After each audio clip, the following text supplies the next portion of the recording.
something that really caught my attention, and one thing that I wrote a story about that we were able to share is you were talking about, the importance of providing these meals, providing these cots, blankets, physical things, but also it not stopping there, the importance of spreading the gospel, spreading the word of Jesus Christ while you're there, while you're in the train station. You sent us some footage of just how you guys were trying to share the message there.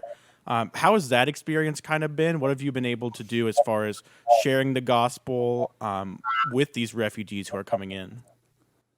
Great question. Ultimately, that's what it's about. But obviously, when you care for somebody that's lost everything, they're on the run, they're open to hearing about Jesus and they're grateful. And I can tell you that in talking and hearing from soldiers on the front, the defense of Ukraine, obviously they're saying the best way to help us is to take care of our wives and children. And so not that we're not wanting to support the defense there with food at some point if we do that. But right now, there is an incredible openness. And then when they go to these churches, they are showered with the love of Jesus. And we also spent time, Grant, in Warsaw.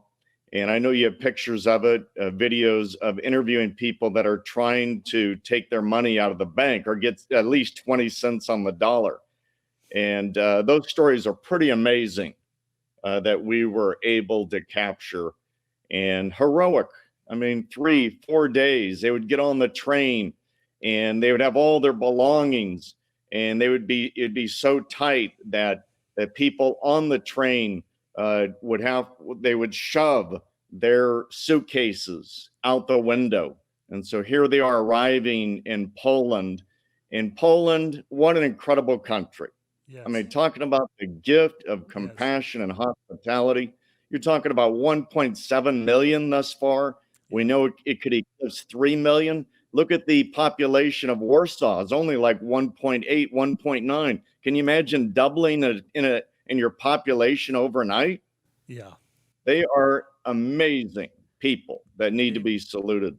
Dave, tell us a story or two, if you will, about the pastors on the front lines in Ukraine and some of the interactions they're having, if you can. And then tell us a story or two about those Polish pastors and that network there and how they're embracing these people. I think about 9/11 when the whole world went to, I think, Iceland and landed their planes there, and how those people welcomed them all in. Tell us about what's going on with the pastors on the front lines, and what more can we do to equip them, support them, help them be safe, and then what's going on sort of in Poland to embrace Ukrainians that are fleeing?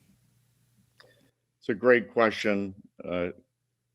I think one of the best examples is Marek Kamiński, Bishop Marek Kamiński. He's working around the clock. I mean, they're all stretched and exhausted. And this is a true leader. He is serving his pastors. I was with him. Our team was with him during meetings. He's such an encouragement, an inspirer. But at the same time, we're working together, as I mentioned, to really encourage and resource these churches. One of the greatest needs is vehicles.